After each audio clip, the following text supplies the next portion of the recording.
Jornada novena. Introducción. La luz del día, a cuyo resplandor huye la noche, había ya cambiado todo el octavo cielo de azul en celeste claro, y las florecillas comenzaban a abrirse, e hizo llamar a sus compañeros. Llegados éstos, y siguiendo los lentos pasos de la reina, se dirigieron a un bosquecillo no muy distante del palacio, y penetrando en él vieron diversos animales, corzos, ciervos y otras especies que, despreocupados de los cazadores a causa de la epidemia reinante en Florencia, parecían haberse hecho domésticos y familiares. Acercábanse a ellos, y los jóvenes los perseguían como por juego, haciéndoles correr y saltar. Mas como subiera ya el sol, parecióles que debían volverse. Iban todos adornados con guirnaldas de roble y en las manos llevaban hierbas aromáticas y flores.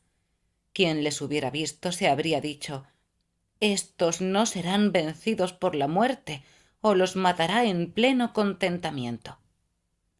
Así pues, paso a paso, cantando, charlando y bromeando, llegaron al palacio, donde hallaron todas las cosas bien dispuestas y alegres y contentos a sus servidores. Descansaron un poco, y antes de ir a la mesa cantaron 6 cancioncillas, a cual más jovial. Después de lavarse las manos, se sentaron y comieron con buen apetito. Luego danzaron en corro e hicieron música durante un buen rato, hasta que por orden de la reina fue a descansar quien quiso hacerlo. Llegada la hora acostumbrada, reuniéronse en el lugar de todos los días, y la reina, mirando a Filomena, le dijo que diera comienzo a los cuentos de aquella jornada, por lo que Filomena, sonriendo, empezó de esta manera. Cuento primero. Los muertos de doña Francisca. Una hermosa dama compromete en una aventura a 2 galanteadores suyos, logrando su propósito de desengañarlos. Mucho me agrada, señora, puesto que a vos os place, que por este campo abierto y libre en el cual nos ha colocado vuestra magnificencia, sea yo la primera en hablar. Y no dudo que, si cumplo bien mi cometido, los que me sigan me superarán. Muchas veces, amigas mías, se ha demostrado en nuestras historias cuántas y cuáles son las fuerzas del amor, pero no creo que se haya dicho todo plenamente, ni se diría, aunque durante todo un año no hablásemos de otra cosa. Y como la pasión amorosa no sólo lleva a los amantes a verdaderos peligros de perder la vida, sino incluso a penetrar en las tumbas fingiéndose muertos, pláceme contaros acerca de esto una historia, por la cual no sólo comprenderéis las poderosas fuerzas del amor, sino también el buen juicio de cierta dama empleado para librarse de 2 importunos que la asediaban. Vivía en otro tiempo en Pistoia una hermosísima viuda, a la que amaban con pasión 2 conciudadanos nuestros que estaban allí desterrados. Llamábase el uno Rinuccio Palermini y el otro Alejandro Chiarmontiesi, y se habían enamorado a la vez de aquella dama sin comunicarse el uno al otro el secreto de su corazón. Ambos habían hecho todo lo posible para conquistar a la gentil dama por medio de embajadas y súplicas, y ella, cuyo nombre era Francisca de Lazari, aunque estaba lejos de sentir en su pecho los impulsos del amor, como les hubiese incautamente dado oídos varias veces, más tarde se arrepintió y quiso retraerse, pero no pudiendo hacerlo, para librarse de aquellos importunos, concibió el proyecto de pedirles un servicio que no quisieran o no pudieran cumplir, aunque se tratara de algo posible. Y en su negativa encontrar un honesto pretexto para no atender en adelante sus amorosas embajadas. El proyecto fue el siguiente. Había muerto aquel día en Pistoia un individuo que, a pesar de descender de noble familia, era reputado por el hombre peor no sólo de la ciudad, sino de todo el mundo. En vida había tenido un cuerpo tan contrahecho y tan deforme rostro que infundía pánico a primera vista. Acababa de ser enterrado en una tumba de la parte exterior de la iglesia de los frailes menores, y la dama creyó que ese hecho podía ayudarla en sus proyectos, por lo que dijo a una de sus criadas: «Tú sabes cómo me fastidian los constantes galanteos de esos dos florentinos, Rinuccio y Alejandro, pues no estoy dispuesta a darles satisfacción con mi amor. Para librarme de ellos, he pensado que, ya que tantas cosas prometen, ha llegado la hora de ponerlos a prueba en algo que difícilmente realizarán, con lo que acabaré con tan desagradable insistencia. Ya sabes que esta mañana el escanadio, así se llamaba aquel hombre infame de que os he hablado antes, ha sido enterrado en una de las tumbas de la iglesia de los frailes menores. También sabes el miedo que, no ya muerto, sino en vida, les causaba a los hombres más animosos de esta tierra. Pues bien, irás primero a ver a Alejandro y le dirás: «Mi señora Francisca me manda decirte que ha llegado la ocasión de conquistar el amor que tanto has deseado, y encontrarte a solas con ella, si tú quieres, con solo que hagas lo que te pide. Por ciertos motivos que después sabrás, uno de sus parientes debe llevar a casa de mi señora el cadáver de Escanadio, que fue enterrado esta mañana, pero ella, que tiene miedo del muerto, no quiere que tal cosa suceda, por lo que te suplica le hagas el señalado servicio de ir esta noche, a la hora del primer sueño, a la sepultura de Escanadio, cubrirte con su mortaja y echarte en su lugar, hasta que llegue alguien a recogerte, y sin decir ni hacer cosa alguna te dejes sacar de allí, como si efectivamente se tratase de un muerto. De esta forma te llevarán a casa de mi señora, donde ella te recibirá bien y estarás en su compañía hasta que quieras irte. Si Alejandro dice que lo hará, está bien, pero si se niega, puedes decirle de mi parte que no se presente donde esté yo, y si estima en algo su vida, que no me envíe mensajes ni embajadas. Después irás en busca de Rinuccio y le dirás: «Mi señora dice que está dispuesta a satisfacer tus deseos si le prestas un gran servicio, que consiste en lo siguiente: hoy, hacia la medianoche, debes ir a la tumba donde Escanadio ha sido enterrado esta mañana, y sin decir nada de cuanto veas y oigas, sacas el cadáver y se lo llevas a su casa. Allí sabrás para qué lo quiere la señora, y en recompensa ella accederá a tus deseos. Si te desagrada hacerle este gran favor, te manda que no vuelvas a enviarle nunca más mensajes ni embajadas». La criada se fue a ver a ambos jóvenes, informándoles de cuanto le había encargado su señora. Tanto Alejandro como Rinuccio contestaron que no sólo a una tumba, sino hasta los profundos infiernos irían si la señora Francisca se lo pidiese. La criada llevó las contestaciones de ambos a su ama, que quedó a la espera para ver si eran tan locos que hicieran lo que les pedía. Llegada la noche y la hora indicada, Alejandro se desnudó, quedando solo en jubón, y salió de su casa para ir a ocupar en la tumba el puesto de escanadio. Y mientras andaba, acudióle a la mente un negro pensamiento y comenzó a decirse: «Dios mío, ¿a dónde voy? Estúpido de mí.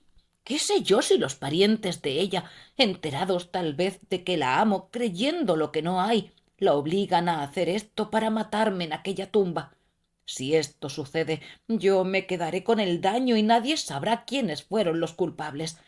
Además, ¿sé por ventura si algún rival a quien ella ame le ha sugerido este lazo para librarse de mí?». Y después se contestaba a sí mismo: «Aun suponiendo que nada haya de eso y que sus parientes me conduzcan realmente a su casa, debo creer que éstos no quieren llevar el cadáver de Escanadio para tenerlo entre sus brazos o ponerlo en los de Francisca. Más bien es de suponer que quieran vengar alguna mala jugada que les hiciese en vida. Ella me dice que no me mueva, a pesar de lo que ellos hagan o digan. Y si me sacaran los ojos, o me arrancaran los dientes, o me cortaran las manos, o hicieran conmigo algún otro bonito juego, ¿cómo podré estarme quieto? Y si hablo, me conocerán y pueden hacerme daño, o si no me lo hacen, a la menor señal impedirán que me encuentre a solas con Francisca. Y después ella dirá que no he cumplido mi promesa y se negará a satisfacer mis deseos». Pensando todo esto y otras cosas, a punto estuvo de volver a su casa, pero su gran amor le impelía a seguir adelante con argumentos opuestos y de tanta fuerza que le condujeron hasta el lugar del sepulcro. Llegado allí, abrió la tumba, desnudó a Escanadio, se cubrió con la mortaja, colocóse en lugar del muerto y cerró la urna. Luego empezó a pensar en quién había sido Escanadio y en las cosas que solían decirse acerca de cuanto ocurría de noche, no sólo en los sepulcros, sino en otros lugares, con lo que se le erizaron los cabellos, pareciéndole a cada momento que Escanadio se levantaría y le asesinaría allí mismo. Pero ayudado por su ferviente amor, dominó estos y otros no menos pavorosos pensamientos, permaneciendo como si estuviera muerto a la espera de lo que hubiere de suceder. Por su parte, Rinuccio, al acercarse la medianoche, salió de su casa para hacer lo que su dama le había pedido, y mientras iba por el camino asaltáronle muchos y variados pensamientos sobre las cosas que le podían acontecer, como encontrarse con los alguaciles de la señoría mientras llevara a hombros el cadáver de Escanadio por las calles. Si tal ocurriera, sería condenado a la hoguera por brujo, y en todo caso caería en el odio de sus parientes. Y en estos y otros pensamientos a punto estaba de detenerse. Pero luego, reanimándose, pensó: ¿voy a negarme a la primera cosa que me pide esa gentil dama a quien tanto he amado, sobre todo ahora cuando debo conquistar sus favores? Aunque debiera hallar una muerte segura, he de hacer lo que prometí. Y siguiendo adelante llegó al sepulcro y lo abrió sin dificultad. Cuando Alejandro oyó que abrían la tumba, sintió gran pavor, pero se estuvo quieto. Rinuccio penetró en la sepultura y, creyendo que se trataba del cuerpo de Escanadio, agarró a Alejandro por los pies y tiró de él hacia afuera. Se lo echó al hombro y anduvo presuroso hacia la casa de su dama. Como no paraba mientes en su carga, unas veces la golpeaba contra una esquina, otras contra cualquier saliente de la calle, pues la noche era tan oscura que no podía distinguir dónde ponía el pie. Cuando llegó a la puerta de la casa de la señora Francisca, ya estaba ésta a la ventana con su criada para ver si Rinuccio traía a cuestas a Alejandro, dispuesta a despedirles a los dos. Quiso entonces la casualidad que los guardias de la señoría, que estaban andando en seguimiento de un bandido, oyeran el ruido que hacía Rinuccio con los pies. Embararon los escudos y, sacando una antorcha para ver de qué se trataba, gritaron: ¿quién va ahí? Al conocerles Rinuccio, sin tiempo para grandes meditaciones, soltó a Alejandro y echó a correr como alma que lleva el diablo. En cuanto a Alejandro, se levantó enseguida y, a pesar de los abundantes lienzos de la mortaja, huyó también a todo correr. La señora Francisca, gracias a la antorcha encendida por los de la ronda, vio claramente a Rinuccio con Alejandro a cuestas, y que éste estaba envuelto en la mortaja de Escanadio, lo cual le produjo gran asombro por el valor de los dos caballeros. Pero, a pesar de su asombro, rió de buena gana al ver cómo los dos escapaban de los guardias de la señoría. Y, dando gracias a Dios por haberla librado del asedio de los dos enamorados, volvió a su cámara, convencida de que ambos la amaban mucho, puesto que por ella habían cumplido tan difícil petición. Rinuccio, afligido y renegado de su desventura, no se volvió sin embargo a su casa. Cuando creyó que la ronda se habría alejado, volvió al lugar donde echara a Alejandro y empezó a buscarlo a gatas para cumplir lo prometido. Pero al no encontrarle, creyó que los guardias se lo habían llevado y se volvió contrariadísimo a su casa. También Alejandro, sin haber reconocido a su portador, volvió a la suya, muy entristecido por tan grave contrariedad. A la mañana siguiente, como apareciese abierta la tumba de Escanadio y no se viera dentro de ésta el cadáver por haberlo echado al fondo Alejandro, muchas cábalas se hicieron sobre lo sucedido, y los más necios aseguraban que se lo había llevado el diablo. Por su parte, los dos enamorados trataron de volver a la gracia de la dama, explicando cada uno lo que había hecho y el por qué, de no haber podido dar término a la empresa. Pero ella, fingiendo no darles crédito, les dijo con sequedad que nada debían esperar, porque no habían cumplido lo que les pidiera, con lo que se libró de ellos. Cuento segundo. Isabel y la abadesa. Una monja es sorprendida con un joven en su celda, pero la abadesa no puede castigarla por haber unos calzones de por medio. Callaba ya Filomena, y todos elogiaron el buen juicio de la señora Francisca al librarse de los dos importunos cuyo amor no deseaba, considerando al mismo tiempo que la arriesgada presunción de esos dos enamorados era más bien locura de amor, cuando la reina le dijo graciosamente a Elisa: «Sigue tú ahora». Y Elisa apresuróse a hablar. Con ingenio y prudencia supo la viuda, queridísimas damas, librarse de un enojoso asedio, según acabamos de oír. Pero también, con el auxilio de la fortuna, una joven monja se salvó de un peligro con oportunas palabras. Como ya sabéis, son muchos los que, siendo muy necios, se constituyen en maestros de los demás. Pero como podréis ver por mi historia, la fortuna los vitupera muchas veces merecidamente. Así le acaeció a una abadesa, bajo cuya obediencia se hallaba la monja de que os debo hablar. Existía en Lombardía un monasterio que tenía gran fama de santidad y de observancia religiosa, entre cuyas monjas había una joven de noble estirpe, dotada de maravillosa belleza, llamada Isabel, la cual, hallándose en el locutorio cierto día que fue a verla un pariente suyo, se enamoró de un guapo joven que le acompañaba. Y éste, al verla tan hermosa y habiendo comprendido por sus miradas su pasión, enamoróse igualmente de ella. Pero durante mucho tiempo no obtuvieron de su amor otro fruto que el tormento de la privación. Al fin, andando los dos tan solícitos en el mismo amor, el joven, más rico en inventiva, descubrió un medio de llegar ocultamente hasta su monja, y consintiéndolo ella, la visitó no una, sino muchas veces, con buen placer de entrambos. Pero como las visitas se repitieran, sucedió en cierta ocasión que el joven fue visto por una monja mientras se despedía de Isabel y salía por el lugar secreto, sin saber que alguien les estaba viendo. La religiosa se lo comunicó a otras compañeras suyas, y juntas pensaron en acusarla a la abadesa, llamada Usinbalda, buena y santa mujer, según la opinión de las monjas y de cuantos la conocían. Pero después creyeron mejor, para que Isabel no pudiese negarlo, esperar una ocasión en que la misma madre abadesa pudiera sorprender a la joven en brazos del mancebo. Y guardando silencio, repartiéronse entre sí la vigilancia, para cogerlos en culpa.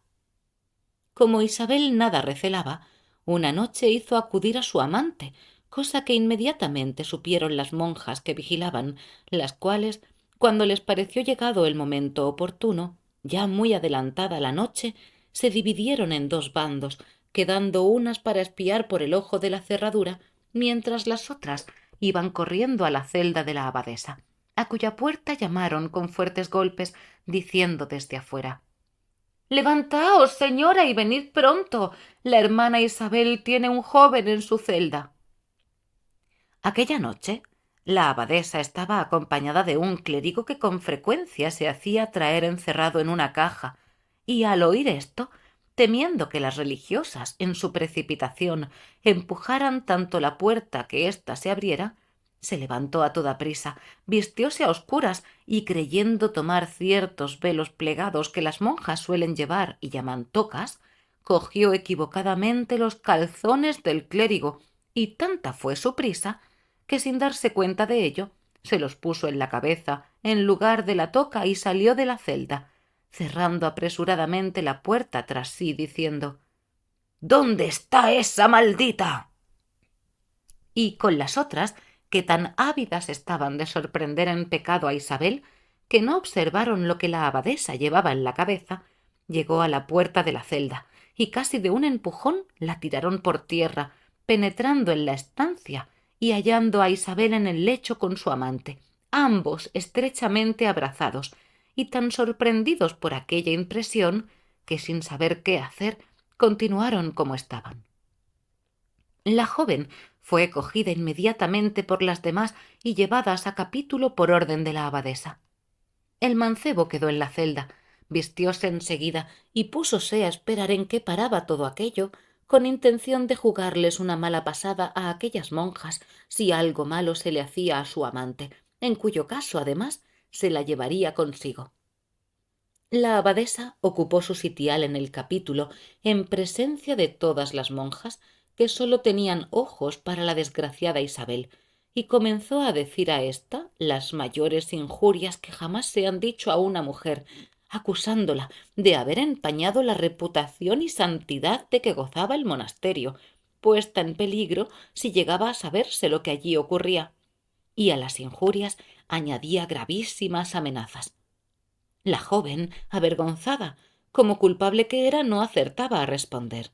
Antes bien, callando, excitaba la compasión de las demás, y como la abadesa multiplicara sus denuestos, Isabel acabó por levantar los ojos y vio lo que aquélla llevaba en la cabeza, y además los cordones que de una y otra parte le colgaban.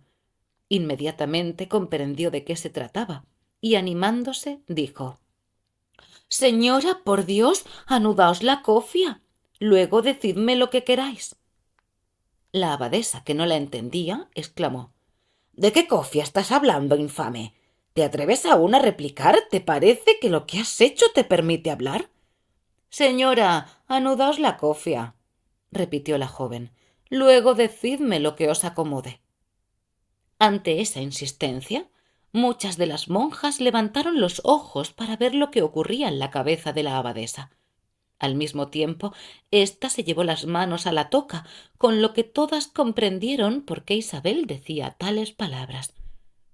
Al observar la abadesa que las demás habían descubierto su propio pecado, y que no había modo de ocultarlo, cambió de lenguaje y habló en un tono muy distinto del que usara antes, concluyendo que era muy difícil resistir los estímulos de la carne, y añadió que en adelante las monjas que lo desearan podían satisfacer sus deseos. Y dejando en libertad a la joven, volvió a su clérigo, e Isabel, a despecho de las envidiosas, hizo volver secretamente a su amante una y mil veces, holgándose en su buena ventura. Cuento tercero. El parto de Calandrino. Calandrino cree que está embarazado, y engañado por Bruno, Bufalmaco y Nelo, les da capones y dineros a cambio de medicinas para no parir. Cuando Elisa concluyó su cuento, la reina ordenó a Filóstrato que continuara, y éste, sin más hacerse de rogar, empezó así: «El maleducado juez de la marca de quien ayer os hablé me privó de contaros una historia de Calandrino que me proponía referir. Y puesto que hablar de él es motivo de regocijo, a pesar de que ya bastante se ha dicho de tal personaje y sus compañeros, os contaré lo que pensaba deciros ayer.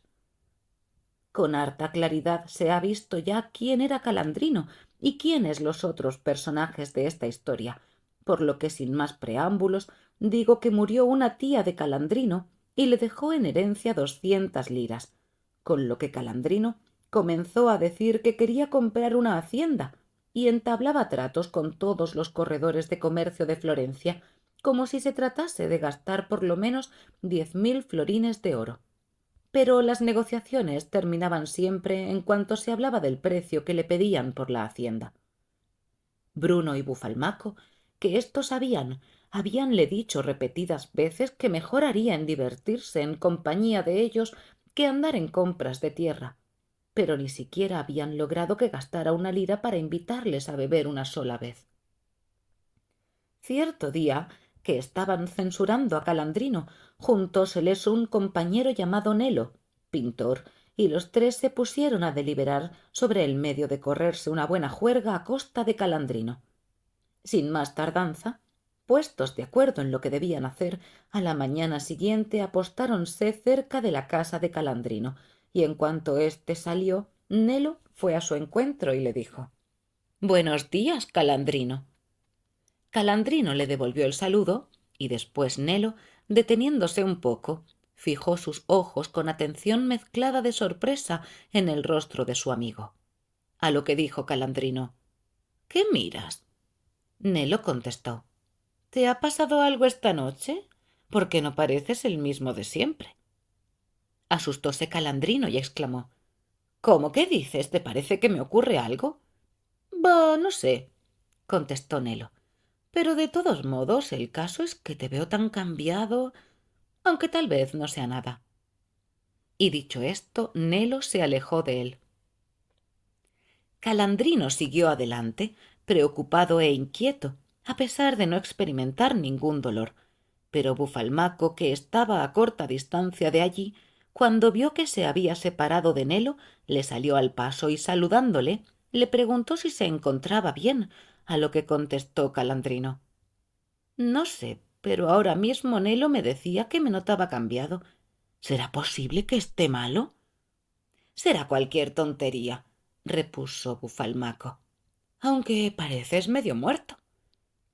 A Calandrino le parecía ya tener calentura, y he aquí que en ese preciso momento apareció Bruno, y antes de saludarle le miró fijamente, diciendo al fin: ¿Qué cara es esa, Calandrino?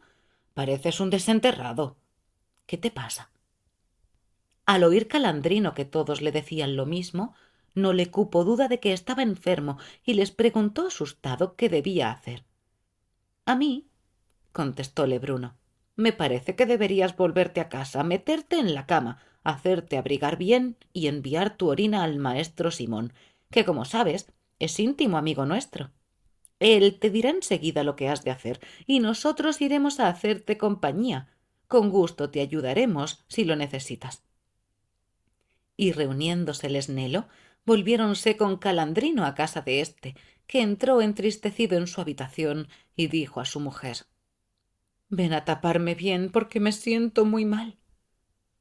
Después de descansar un rato, con una criada mandó la orina al maestro Simón, que a la sazón tenía la botica en el mercado viejo con la enseña del melón.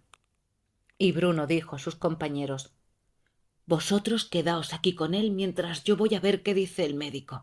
En caso necesario, le haré venir. Ay, sí, amigo mío, repuso Calandrino. Anda y vuelve a decirme lo que hay, porque no sé qué siento por dentro. Bruno salió y llegó a la casa de maestro Simón antes que la criada que llevaba la orina, e inmediatamente le informó de lo que ocurría. Por lo cual, cuando hubo llegado la muchacha y después de hecho el análisis, maestro Simón dijo a la criada: Anda, hija, y dile a Calandrino que conserve bien el calor, que iré enseguida y le diré lo que tiene y lo que debe hacer. La criada dio el recado a su amo, y no pasó mucho tiempo sin que llegaran el médico y Bruno.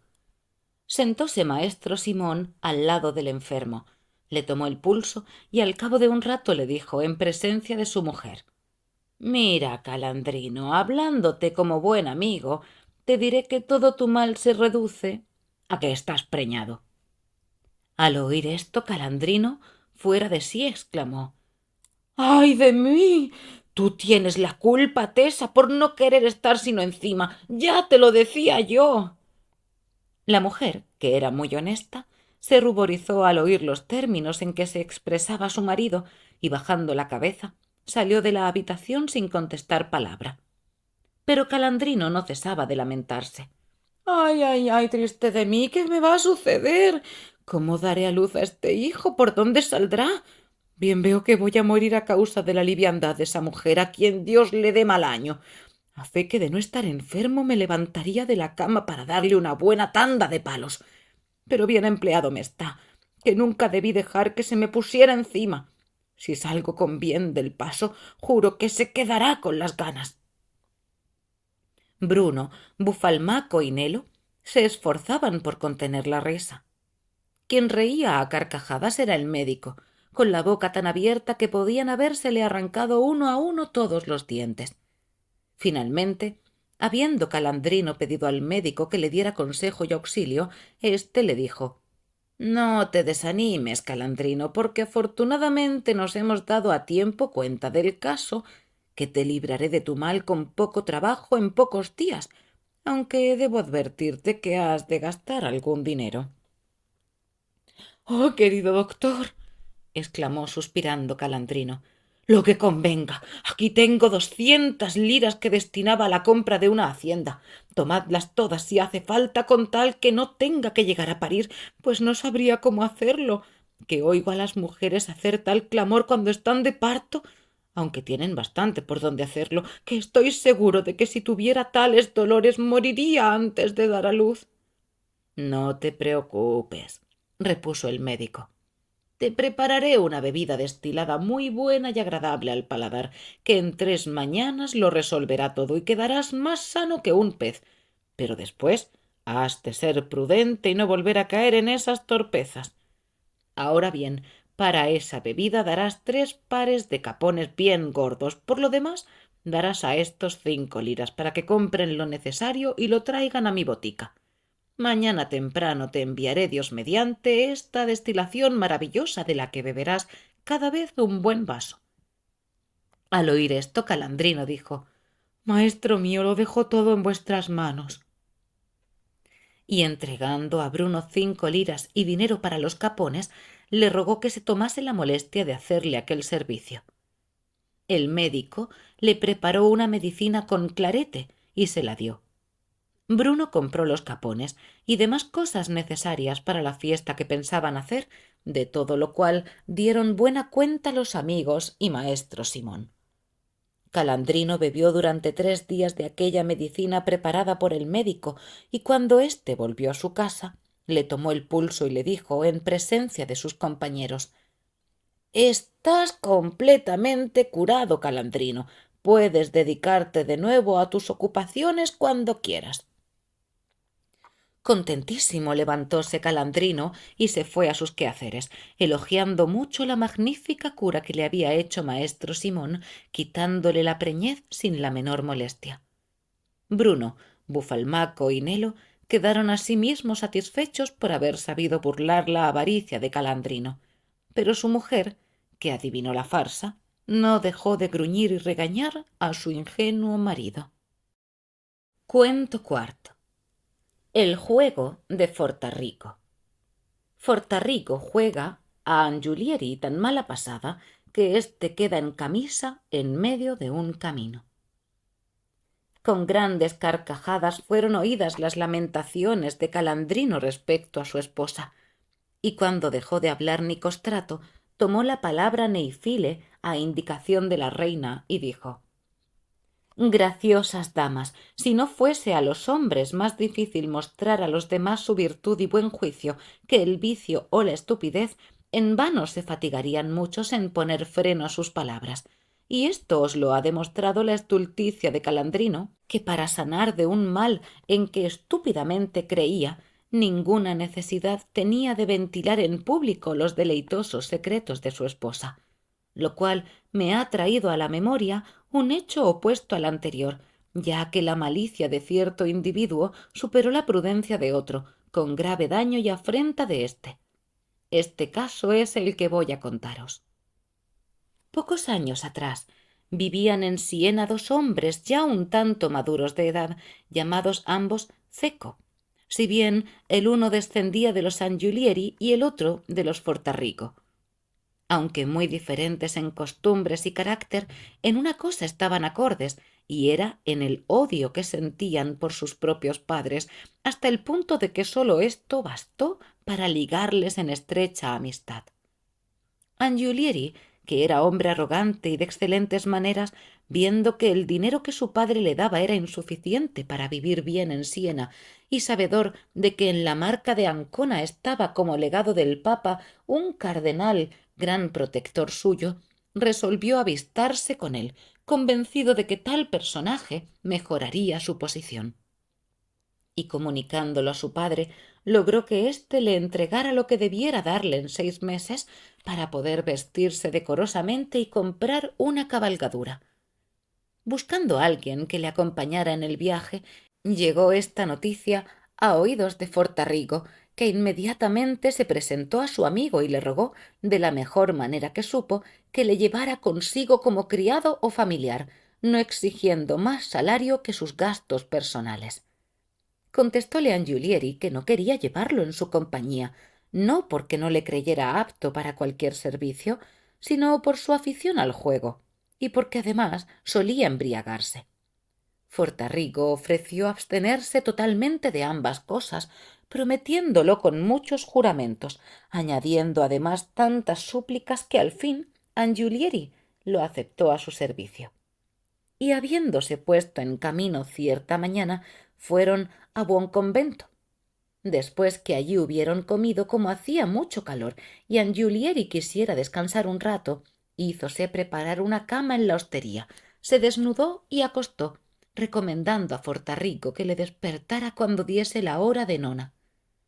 Mientras el amo dormía, Fortarrico se fue a la taberna y después de haber bebido bastante, comenzó a jugar a los dados con algunos de los allí presentes, quienes en breve rato le quitaron el poco dinero que tenía y además toda la ropa que llevaba puesta. Deseoso de rehacerse tal como estaba en camisa, se fue a la habitación donde dormía Angiulieri y viendo que roncaba, sacóle de la bolsa todo el dinero que encontró y volvió al juego, siéndole la fortuna tan adversa que perdió el dinero de su amo como había perdido el suyo. Despertó Angiulieri, se levantó, se vistió y preguntó por Fortarrico. Como no le dieran noticias de él, pensó que estaría durmiendo la borrachera en algún rincón, como solía hacer otras veces, por lo cual decidió dejarlo e hizo ensillar su caballo, pensando contratar otro criado en Corsiñano. Pero al ir a pagar al posadero hallóse sin dinero, por lo que armó gran vocerío y puso en alarma a todos los de la posada, diciendo que en aquella casa le habían robado y amenazándoles con llevarles presos a Siena. En aquel momento llegaba Fortarrico en camisa, dispuesto a llevarse las ropas de su amo como había hecho con el dinero, pero al verle a punto de montar a caballo, le preguntó: ¿Cómo es eso, Angiulieri? ¿Es que nos vamos ya? Espera un momento, porque debe llegar enseguida uno que ha empeñado mi jubón por 38 sueldos y estoy seguro de que me lo devolverá por 35, pagándole en el acto. Mientras así hablaba el criado, llegó un individuo que aseguró a Angiulieri que era el mismo Fortarrico quien le había robado su dinero, mostrándole la misma cantidad que había aquel perdido en el juego.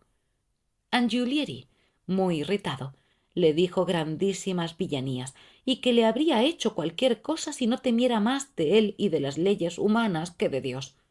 Y amenazándole con hacerle colgar o desterrar de Siena, montó a caballo. Fortarrico, como si Angiulieri se dirigiera a otra persona y no a él, decía: dejemos en buena hora, Angiulieri, estas palabritas y pensemos en esto otro. Las recobraremos por 35 sueldos pagando ahora mismo, mientras que si lo aplazamos a mañana nos pedirá los 38 que me prestó. Hazme este favor porque me fíe de su honradez. ¿Por qué no nos hemos de beneficiar de esos 3 sueldos? Desesperábase Angiulieri al oírle hablar así, y mayormente al ver que todos le miraban como si no creyeran que Fortarrico se hubiese jugado los dineros de Angiulieri, sino que era éste quien retenía los de aquél. Exasperado, le dijo: ¿qué me importa tu jubón? Así te ahorquen, ya que no solamente me has robado y has jugado lo mío, sino que por añadidura me has retrasado el viaje, y aun por si fuera poco, pretendes burlarte de mí. Fortarrico permanecía impávido como si nada de aquello se refiriera a él, y añadía: ¿pero por qué no me quieres dejar que me saque esos 3 sueldos de más? ¿Crees que no te los puedo restituir? Hazlo si me estimas en algo. ¿Por qué tanta prisa? Todavía llegaremos temprano a Torrenieri. Anda, encuentra tu bolsa. Pero ya sabes que aunque buscara por todo Siena no hallaría un jubón que me sentara tan bien como aquel. Y pensar que se lo dejé por 38 sueldos. Vale 40 o más, de modo que me perjudicarías en 2 maneras. Angiulieri, encendido en cólera al verse robado por aquel truhán que le salía con discursos, volvió grupas y sin decir nada emprendió el camino a Torrenieri. Fortarrico, que tenía formado su plan, comenzó a correr detrás de él en camisa como estaba.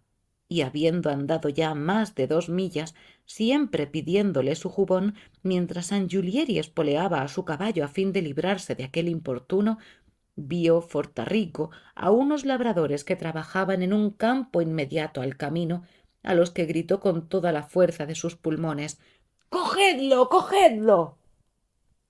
Todos corrieron presurosos, unos con una azada, otros con escardillos, y cortaron el paso a Angiulieri, imaginando que había robado al hombre que le perseguía en camisa. En vano el jinete les contó lo sucedido. Llegó en esto Fortarrico donde estaban todos, y fingiendo estar enfurecido, encarándose con Angiulieri, le dijo: «No sé cómo no te mato, ladrón desleal, que te escapabas con lo mío». Y volviéndose a los aldeanos añadió: «Mirad en qué arnés me ha dejado en la posada, después de jugarse y perder cuanto tenía. Bien puedo dar gracias a Dios y a vuestras mercedes porque logro recobrar esto, y os aseguro que siempre os lo agradeceré». Angiulieri decía todo lo contrario, pero sus palabras no eran escuchadas. Fortarrico, ayudado por los aldeanos, le hizo descabalgar, y después de desnudarlo, vistió sus ropas, montó a caballo, y dejando a su compañero en camisa y descalzo, regresó a Siena, diciendo en todas partes que había ganado a Angiulieri el caballo y los vestidos. Y éste, que pensaba presentarse rico y bien compuesto ante el cardenal legado de la marca de Ancona, regresó pobre y en camisa a buen convento, sin atreverse a volver a Siena por aquellos días. Y cuando le hubieron prestado nuevas ropas, montando en el rocín que cabalgaba a Fortarrico, el cual quedó empeñado en la posada a cuenta de lo que debía, fue a Corsiñano, a casa de unos parientes suyos, con quienes permaneció hasta que su padre le envió nuevos recursos. Ved ahí cómo la malicia de Fortarrico perjudicó los buenos proyectos de Angiulieri, aun cuando en su día no quedó impune tan villana acción. Cuento quinto. Calandrino y el conjuro amoroso. Calandrino se enamora de una joven. Bruno le hace una fórmula mágica, con la cual, cuando él la toca, la muchacha va tras de él. Pero su esposa les halla juntos y sostienen una grave discusión. Terminada la breve historia de Neifile, que no provocó las risas ni los comentarios de los contertulios, la reina, volviéndose a Fiametta, le ordenó que contara la suya. Y ésta, obedeciendo gustosa, dijo así: «Gentilísimas damas, todas sabéis que no hay cosa de que, cuando más se hable, más se quiera oír, si el que la dice sabe elegir el tiempo y lugar oportunos. Por esta razón, si considero el motivo por el cual nos hallamos aquí, que no es otro que divertirnos, creo que nos encontramos en el momento y lugar más adecuados para aprovecharnos de cuanto nos proporcione algún placer. Y así, aun cuando hayamos hablado de un tema 1 o 100 veces, no puede darnos menor deleite el insistir en él. Por ello, aunque de las aventuras de Calandrino nos hayamos ocupado bastante, atendiendo a que, según poco antes dijo Filóstrato, son todas agradables, me atreveré a añadir una nueva historia a las ya relatadas. Y por cierto, que si quisiera apartarme de la realidad de los hechos y cambiar los nombres, podría componer otro cuento. Pero como apartarse de la verdad de un cuento disminuye en gran parte el deleite de los oyentes, lo referiré en su propia forma, apoyándome en la razón antes expuesta. Nicolás Cornachino fue un conciudadano nuestro y hombre rico que, entre otras muchas posesiones, tenía una muy bonita en Camerata, donde hizo construir una magnífica quinta, y deseando hacerla pintar como convenía, encargó este trabajo a Bruno y a Bufalmaco, los cuales, no siendo corto el trabajo, llevaron consigo a Nelo y a Calandrino. Había por entonces en la casa sólo alguna alcoba amueblada, y habitaba allí una criada vieja que guardaba la casa, pues no había otra servidumbre, circunstancia que aprovechaba un hijo de dicho Nicolás, llamado Felipe, el cual solía llevar allí, de vez en cuando para su recreo, a alguna mujer de su gusto, estaba con ella 1 o 2 días y la despedía después. Cierto día, Felipe llevó consigo a una tal Nicolosa, a la cual prestaba por dinero un sujeto de mala vida, a quien llamaban el Magnone, comilón, en cuya casa de la vía Comaldoli vivía aquella. Esta Nicolosa era una muchacha bonita, elegante en el vestir y para una de su clase bastante educada y bien hablada. Una tarde salió de su habitación en camisa de fustán con los cabellos en desorden para lavarse la cara y las manos en un pozo que en el patio había. Y mientras allí estaba, llegó Calandrino a sacar agua del pozo y la saludó con familiaridad. Ella, después de responderle, se quedó mirándole, más porque Calandrino le parecía un hombre nuevo que porque le gustara. Calandrino, por su parte, la miró también y, encontrándola muy hermosa, comenzó a buscar pretextos para charlar con ella en vez de llevar el agua a sus compañeros. Pero como no conocía a la mujer, no se atrevía a hablarle ni hallaba qué decir. Nicolosa, que había notado sus obstinadas miradas para divertirse un poco a su costa, le dirigía nuevas miraditas y de vez en cuando lanzaba algún suspirillo, por lo cual Calandrino se enamoró de ella más de lo que le convenía y no se marchó del patio hasta que Felipe la llamó desde dentro. Vuelto Calandrino al trabajo, no hacía otra cosa que soplar, lo que Bruno notó enseguida, pues observaba siempre lo que el otro hacía, divirtiéndose mucho con todas sus cosas. Con esta intención le preguntó: ¿Qué diablos te pasa, Calandrino, que no haces más que soplar? Calandrino respondió: Si tuviese quien me ayudase, me encontraría bien. ¿Qué quieres decir? Preguntó Bruno. No se lo digas a nadie, repuso Calandrino. Aquí hay una joven más bella que una ninfa que está locamente enamorada de mí. Lo he notado ahora mismo, cuando iba por el agua. Observó Bruno. Cuidado que no sea la mujer de Felipe. Así lo creo, dijo Calandrino, porque él la llamó y ella se entró en su alcoba. Pero qué importa eso, al mismísimo diablo se la quitaría. Cuanto más a ese Felipe. La verdad, amigo, me gusta tanto que no te lo sabría explicar. Yo me enteraré de quién es ella, observó entonces Bruno. Y si es la mujer de Felipe, arreglaré tu asunto en 2 palabras, porque es muy amiga mía. Pero ¿cómo haremos para que Bufalmaco no lo sepa? No puedo hablar con ella sin que él esté presente. Bufalmaco me tiene sin cuidado, respondió Calandrino. De quien debo guardarme es de Nelo, pues es pariente de mi mujer y lo estropearía todo. Tienes razón, asintió Bruno. Bien sabía Bruno de qué mujer se trataba, porque la había visto llegar, y además el mismo Felipe se lo había dicho.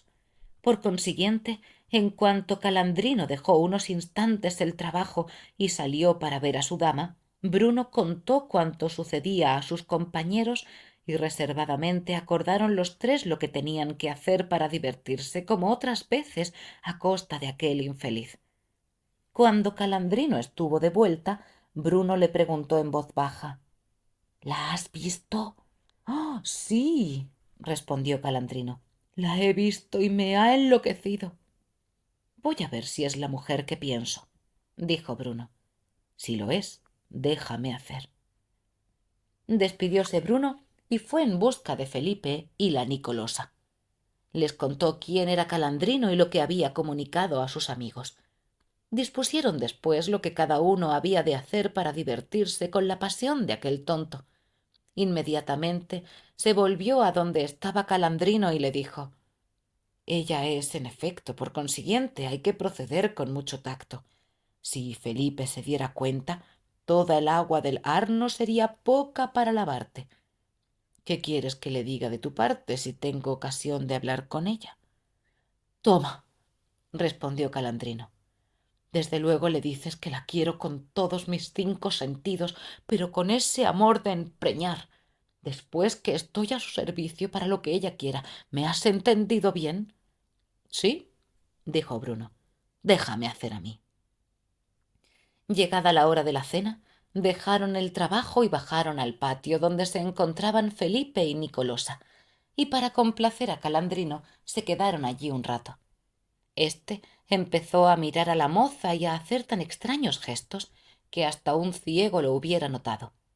Por su parte, la mujer ponía en juego todas las artes de la coquetería y, siguiendo las instrucciones de Bruno, divertíase de lo lindo con él, mientras Felipe y los demás pintores fingían conversar y no darse cuenta de lo que pasaba, hasta que al cabo de un rato se marcharon con gran contrariedad de Calandrino, y mientras se encaminaban a Florencia, díjole Bruno a Calandrino: verdad es que la estás derritiendo como el hielo puesto al sol. Si traes tu laúd y le cantas alguna de tus canciones de amor, harás que se tire por la ventana para llegar hasta ti. ¿Lo crees así? Preguntó Calandrino. ¿Te parece que la lleve? Sí, dijo Bruno. Tú no lo creías cuando te lo dije, añadió Calandrino. Y por cierto, amigo mío, estoy viendo que soy quien sabe mejor lo que quiere. ¿Quién sabría como yo enamorar tan pronto a una mujer como esa?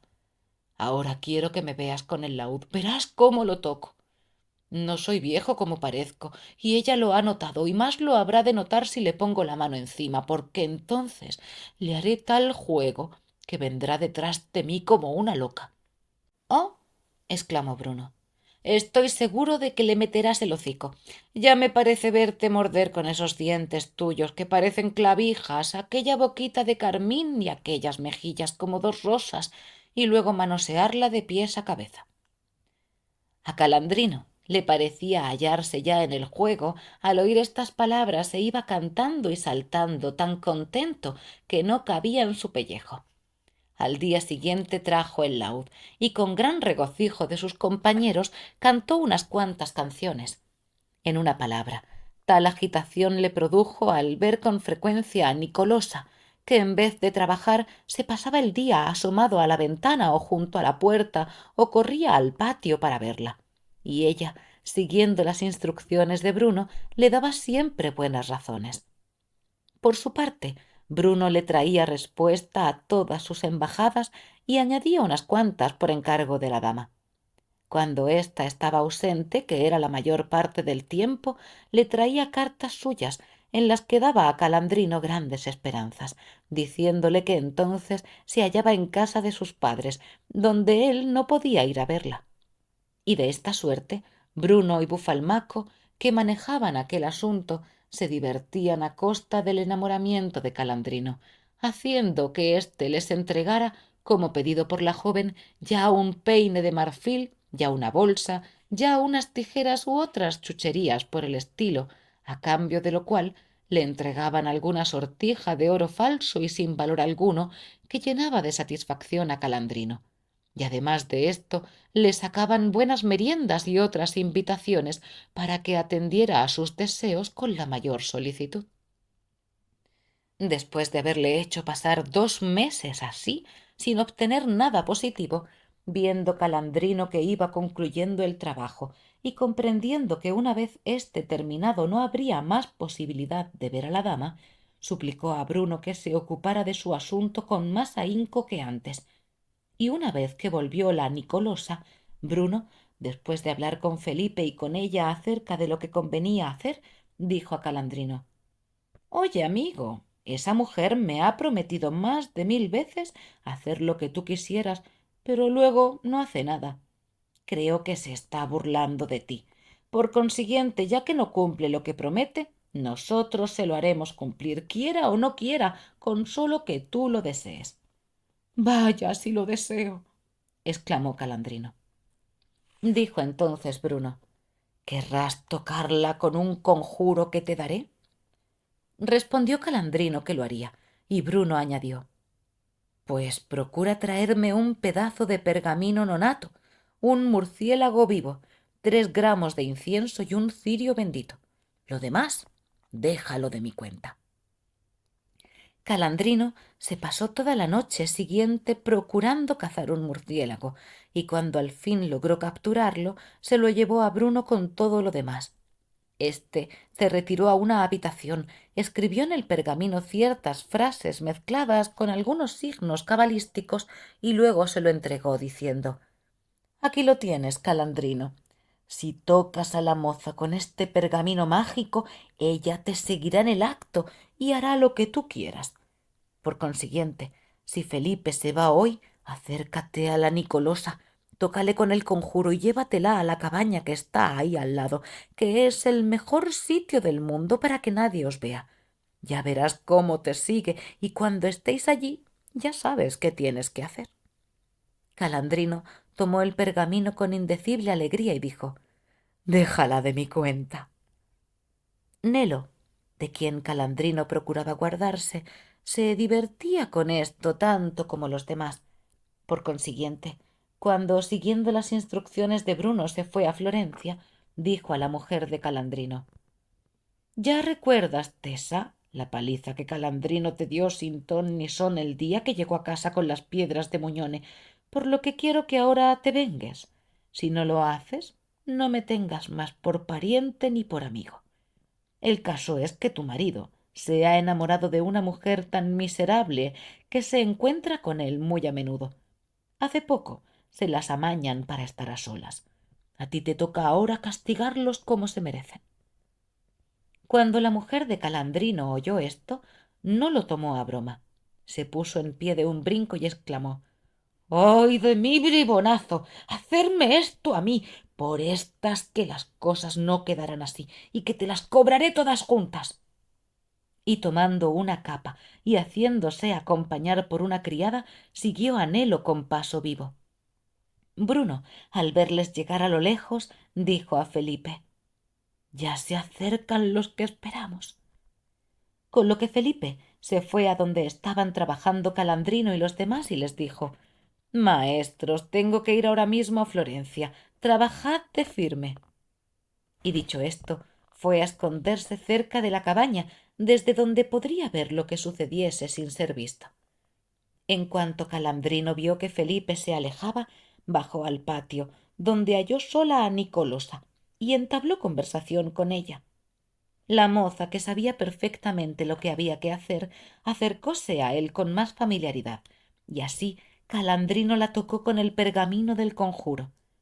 Apenas la hubo tocado, sin más palabras, echó a andar hacia la cabaña, adonde la Nicolosa le siguió con docilidad, y cuando estuvo dentro cerró la puerta, abrazó a Calandrino y le tiró sobre la paja que allí había, poniéndosele encima a horcajadas y cuidando de mantenerle las manos sujetas, de modo que él no pudiera tocarle la cara.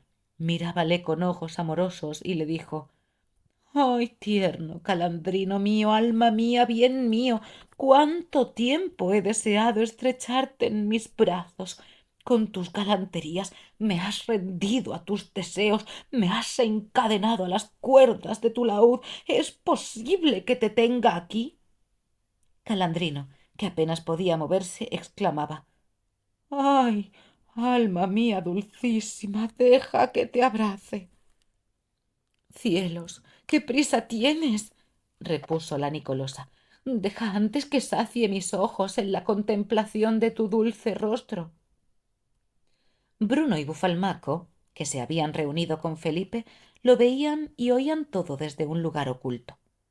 En el momento en que Calandrino quería besar a la joven, se presentó su mujer, acompañada de Nelo.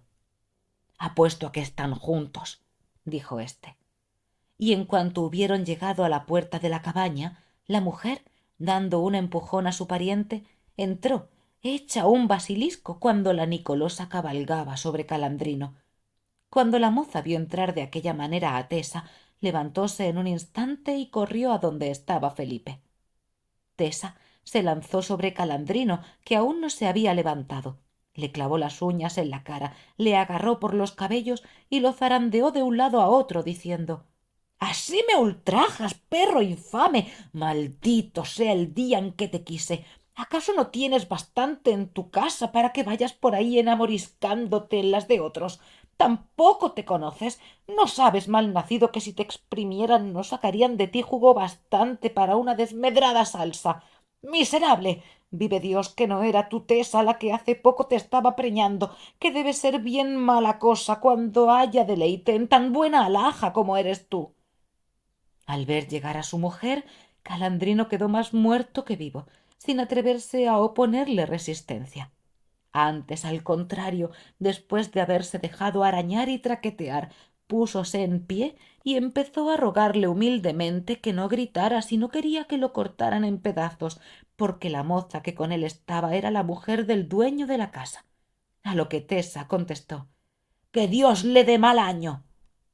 Bruno y Bufalmaco, que en compañía de Felipe habían reído a más y mejor la divertida escena, comenzaron a hacer ruido y entraron en la cabaña, consiguiendo apaciguar a la mujer. Luego aconsejaron a Calandrino que se marchase a Florencia y no volviera más, para evitar que Felipe, si llegaba a saber lo ocurrido, se vengase de él. Y Calandrino, triste y cariacontecido, lleno de arañazos, volvióse a Florencia. Mucho tiempo estuvo sin regresar a aquel lugar, agobiado día y noche por los reproches de su mujer, dando por terminado aquel amor que tanto hizo reír a sus compañeros, a la Nicolosa y a Felipe. Cuento sexto. Noche de equivocaciones. Dos amigos pasan la noche en una posada. Uno de ellos se acuesta con la hija del hostelero y la mujer de éste lo hace equivocadamente con el otro. El primero pasa después a la cama del padre y, creyendo que está con su amigo, le cuenta lo ocurrido. De ello se sigue una fuerte discusión. Entretanto, la mujer del posadero despierta, pasa al lecho de su hija y finalmente logra imponer la paz. Como tantas otras veces, las simplezas de Calandrino suscitaron la risa de todos los oyentes. Cuando las jóvenes guardaron silencio, la reina ordenó a Pánfilo que contara su cuento, y él empezó así: Honorables damas, el nombre de esa Nicolosa, amada por Calandrino, me ha traído a la memoria un cuento de otra Nicolosa, que deseo contaros porque en él veréis cómo una buena mujer evitó con prudencia un gran escándalo. En el llano de Muñone, inmediato a Florencia, vivió tiempo atrás un excelente hombre que por pocos dineros daba de comer y beber a los viandantes, y como era pobre y su casa era pequeña, sólo en casos de gran necesidad admitía a dormir a algún amigo o conocido. Tenía ese buen hombre una esposa bastante bella, de la que le habían nacido dos hijos. Uno era una jovencita linda y agraciada de unos 15 o 16 años, que no tenía aún marido. El otro, un niño de apenas un año de edad que su propia madre criaba. Puso sus ojos en esta muchacha un gentilhombre de nuestra ciudad, que a menudo transitaba por el camino donde estaba situado aquel mesón, y se enamoró de ella apasionadamente. Y ella, que se sentía muy honrada al saberse amada por un joven noble, esforzábase en retenerle en su amor, con agradables gestos, hasta enamorarse de él con idéntica pasión. Si Pinuccio, que así se llamaba el joven, no hubiera temido tanto por su honra y por la de su enamorada, no pocas veces se habría cumplido el amoroso deseo de los dos.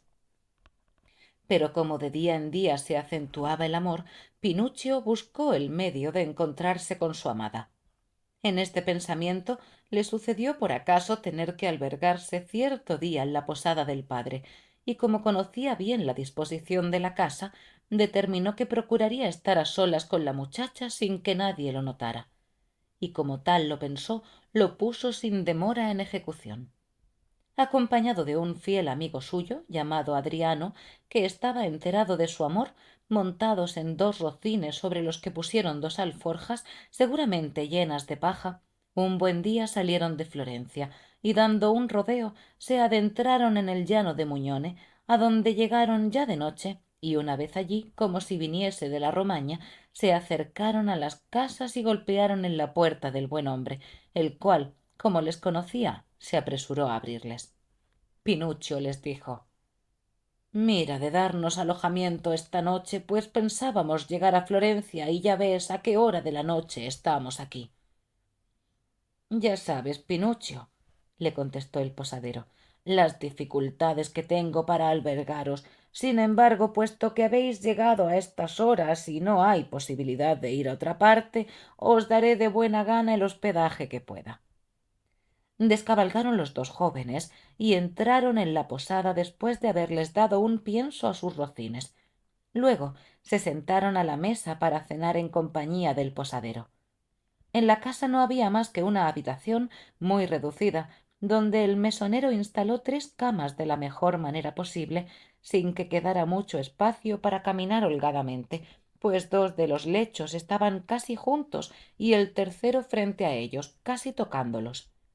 En uno acomodó el posadero a los dos jóvenes y luego, cuando les creyó dormidos, no era así, pues sólo fingían el más profundo sueño, hizo acostar a su hija en la otra, siendo la tercera para él y su mujer, que puso muy cerca la cuna donde dormía el pequeñín. Dispuestas así las cosas, Pinuccio, que todo lo había visto, cuando le pareció que todos dormían, se levantó sigilosamente y fuese a acostar en lecho ocupado por la jovencita, que aunque al principio le acogió con temor, mostróse luego muy satisfecha, y ambos gozaron de aquel placer tanto tiempo deseado. Entretanto, y mientras así estaban Pinuccio y su amada, sucedió que un gato hizo caer algún objeto, y el ruido despertó a la esposa del hostelero. La buena mujer, temerosa de que se tratara de otra cosa, levantóse enseguida y a oscuras. Fue hacia el sitio de donde parecía haber partido el ruido. Por su parte, Adriano, impelido por una necesidad natural, se levantó para satisfacerla, pero se encontró con la cuna que le entorpecía el paso, y como no podía pasar sin apartarla, la sacó del sitio en que estaba y la dejó junto a su cama. Una vez satisfecha la necesidad, volvió a acostarse sin acordarse de devolver la cuna a su sitio. La buena mujer, tras comprobar la causa del ruido y averiguar que no era nada grave, no se cuidó ni siquiera de encender una vela, sino que después de regañar al gato, se volvió a la habitación y a tientas se dirigió a la cama donde dormía su marido. Pero no topando con la cuna, dijo para sí: buena iba a hacerla, pues no iba a meterme en la cama de nuestros huéspedes. Y avanzó unos pasos más, tropezó con la cuna y, convencida de acostarse con su esposo, se metió en la cama junto a la cuna.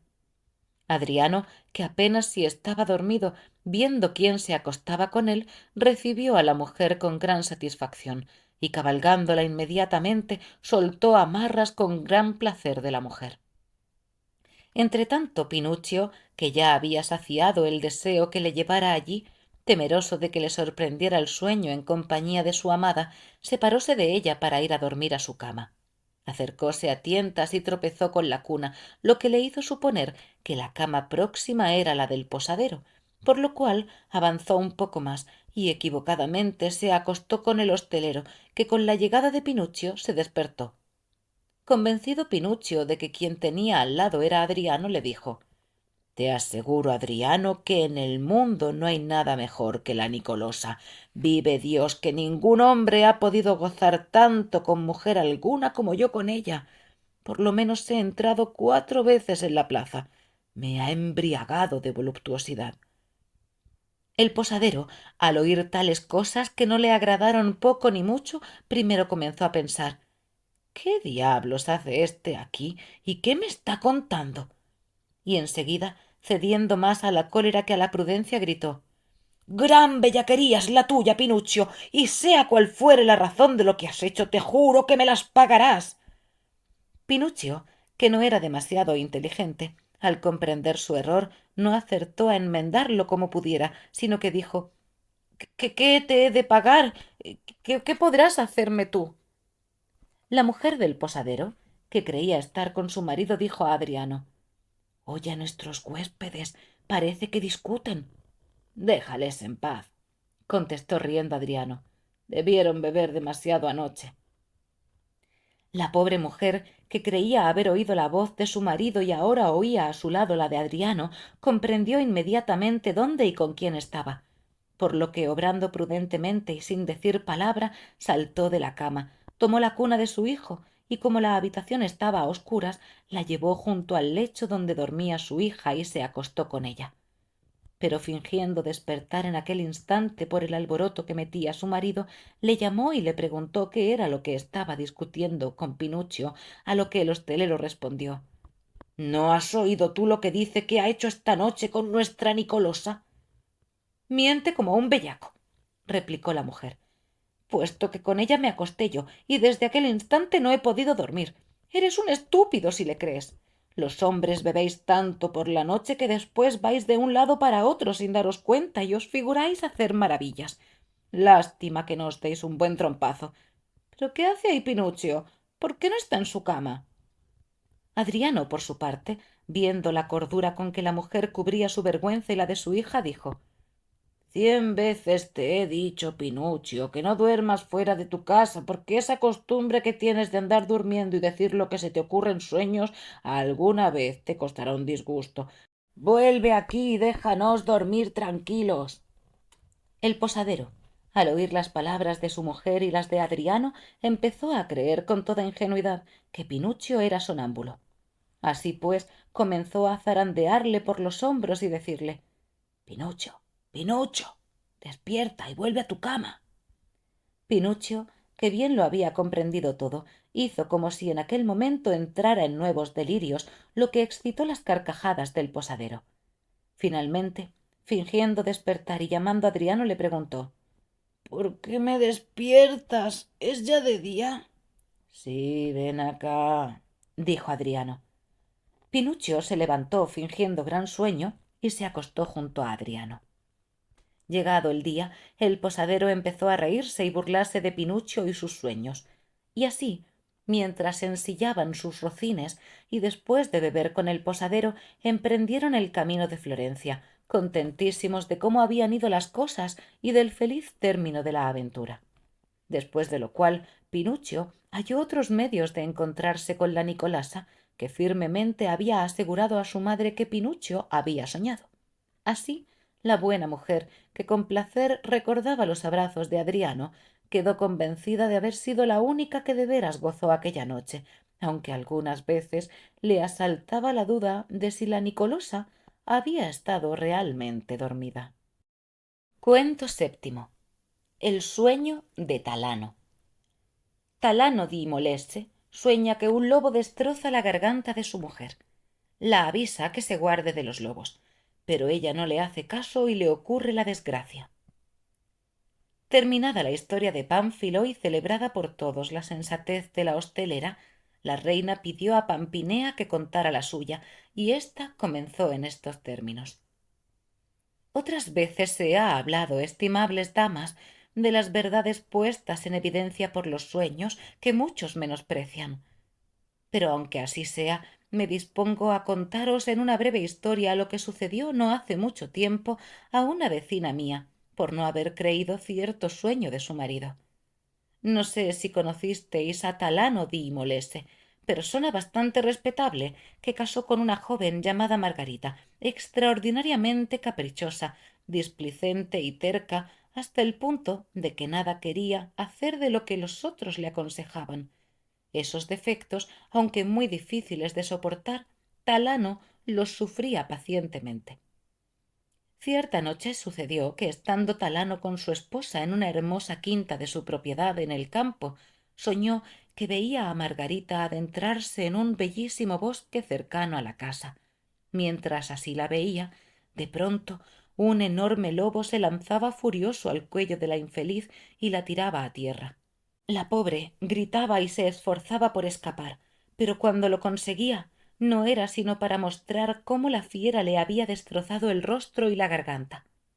Este terrible sueño sobresaltó al marido, y en cuanto despertó a la mañana siguiente dijo a su esposa: Mira, mujer, aunque tu terquedad no me haya permitido tener contigo un día bueno, sentiría que ocurriera cualquier desgracia. Por eso, si haces caso de mi consejo, no salgas hoy de casa. Margarita le preguntó el por qué, y él le contó el horrible sueño. La mujer, moviendo la cabeza, contestó: Quien mal te quiere, mal te sueña. Tú aparentas tener piedad, pero sueñas lo que querrías que ocurriese. Ten por cierto que me guardaré bien, hoy y siempre, de que tengas que alegrarte de este o de cualquier otro mal mío. Ya sabía yo, repuso Talano, que me contestarías así, porque esto se gana con hacer bien a los ingratos. Interpreta mi sueño como te plazca. Lo digo por tu bien, y aún te vuelvo a aconsejar que te quedes hoy en casa, o al menos que te abstengas de ir al bosque. Bueno, lo haré, contestó Margarita. Y luego dijo para sí: ¿Has visto cómo ese hombre se figura haberme asustado de que no vaya al bosque? Seguramente ha citado allí a alguna mujer y no quiere que les vea. A mí no me engaña, y tonta sería si no le conociese. Pero no lo conseguirá. Es preciso que yo vea, aun cuando tenga que pasarme allí todo el día, qué asunto es ese que quiere resolver. Luego, como su marido saliese por un lado, ella salió por el otro, y con el mayor sigilo posible se fue al bosque, ocultándose en el lugar más frondoso de él, poniendo atención y mirando hacia todos lados por si veía venir a alguien. Y mientras así estaba, sin ni remotamente acordarse de los lobos, he aquí que de un matorral salió uno enorme que, sin darle tiempo ni a santiguarse, se le echó a la garganta y, bien aferrado, comenzó a arrastrarla cual si se tratara de un corderillo. La mujer tenía el cuello tan fuertemente cogido que no podía gritar ni defenderse de otra manera. El lobo la hubiera matado sin remedio si unos pastores que por allí pasaban no le obligaran a abandonar la presa. Aquellos hombres reconocieron a la desdichada y la llevaron a su casa, donde los médicos lograron sanarla con prolongadas curas, no sin que le quedara una parte del cuello y de la cara desfigurada de tal suerte que, siendo antes mujer hermosa, ahora era fea y deforme. De ahí, avergonzándose de aparecer donde la conocieran, lloró muchas veces amargamente su terquedad y el no haber dado crédito, cuando tampoco le costaba, al profético sueño de su marido. Cuento octavo. La burla vengada. El glotón chiaco se venga de Biondello por no haberle dejado comer unas lampreas, haciendo que le den una buena paliza. De acuerdo estuvieron todos en decir que lo que Talano había tenido no era un sueño, sino una verdadera visión, puesto que tan exactamente se había cumplido. Y cuando todos callaron, la reina ordenó a Laureta que continuara.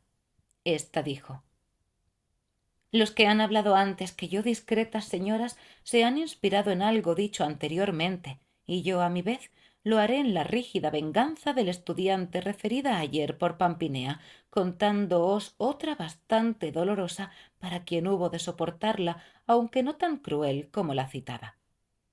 En Florencia vivía un sujeto a quien todos llamaban Ciaco, hombre tan glotón como jamás hubo otro alguno, y no pudiendo sus recursos sostener los gastos que su glotonería exigía, siendo por otra parte hombre de maneras bastante aceptables y de oportunas ocurrencias, se dedicó a ser, si no un perfecto gentilhombre, sí al menos ingenioso en la conversación, con lo que frecuentaba el trato de los ricos, que suelen deleitarse con una buena mesa, y en más de una ocasión comió con ellos sin que nadie le invitara.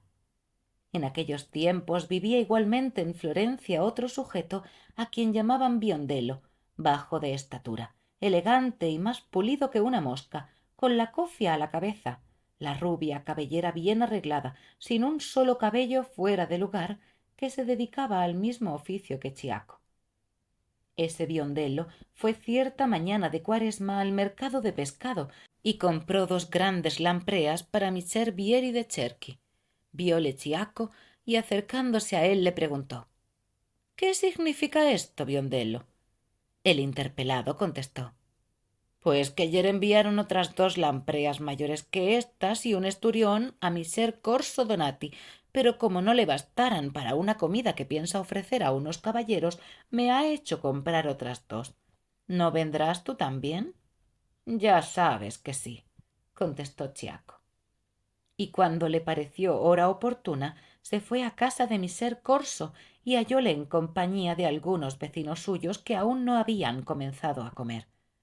Como le preguntaran qué hacía por allí, contestó: Vengo a comer con vos y vuestros amigos, Miser.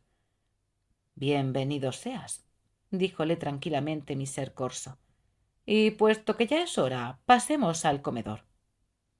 Sentados a la mesa, sirviéronles primero garbanzos y atún salado, después pescado frito del Arno y nada más. Al momento se dio cuenta Chiaco del engaño de Biondello. Irritado interiormente en gran manera, propúsose vengarse, y no pasaron muchos días sin que se encontrara con él, que ya había hecho reír a muchos con esta burla. Al verle Biondello le saludó y le preguntó riendo cuántas habían sido las lampreas de mi ser corso, a lo que Chiaco respondió: antes de 8 días sabrás decirlo tú mejor que yo. Y sin pérdida de tiempo, cuando se separó de Biondello, fue en busca de un baratijero, y después de acordar el precio, le compró un frasco de vidrio que llevó cerca de la galería de los Cavicciuli en compañía del vendedor. Señaló a éste un cierto caballero llamado Felipe Argenti, hombre alto, nervudo y fuerte, de genio arrebatado, vanidoso y extraño, y díjole: ¿ves ese caballero? Te dirigirás a él con este frasco en la mano y le dirás: señor, me envía a vos Biondello y me encarga os diga que tengáis la bondad de llenarle este frasco con vuestro buen vino tinto hasta que el cristal quede como un rubí, porque quiere solazarse un poco con sus amigotes. Pero ten cuidado de que no te ponga las manos encima, porque no saldrías bien librado y echarías a rodar todos mis planes. ¿Tengo que decir algo más?, preguntó el baratijero. No, respondió Chiaco. Anda, y cuando hayas cumplido el encargo, vuelve a encontrarme aquí con el frasco, que ya te pagaré tu trabajo. Echó a andar el hombre y le dio el recado a miser Felipe. Este, que tenía poca correa, creyendo que Biondello, a quien conocía perfectamente, quería burlarse de él, con el rostro encendido exclamó: ¿qué rubíes, ni qué vino, ni qué amigotes son esos? Mala peste con él y contigo. Y poniéndose en pie, quiso coger al hombre con su manaza. Pero éste puso rápidamente tierra de por medio y, dando un rodeo, fue a reunirse con Chiaco y le repitió lo que miser Felipe había dicho y hecho. Chiaco, satisfecho, pagó al baratijero y no descansó hasta encontrarse con Biondello, al que dijo: ¿has estado hace poco por la galería de los Cavicciuli? No, replicó Biondello. ¿Pero por qué lo preguntas? Porque mister Felipe te está buscando, contestó Chiaco. No sé lo que quiere. Bueno, repuso Biondello, voy hacia allá y le saludaré. Cuando Biondello marchó, Chiaco le siguió a cierta distancia para ver cómo iría la cosa. Mister Felipe, que no había podido alcanzar al baratijero, estaba furioso, porque de las palabras de aquel hombre sólo había podido entender que Biondello, a instancias de Dios sabe quién, le estaba gastando una broma. Mientras en esos pensamientos estaba, apareció Biondello, y cuando le vio venir, mister Felipe se adelantó y le pegó un puñetazo en la cara. ¡Ay! gritó Biondello. ¿Qué es esto?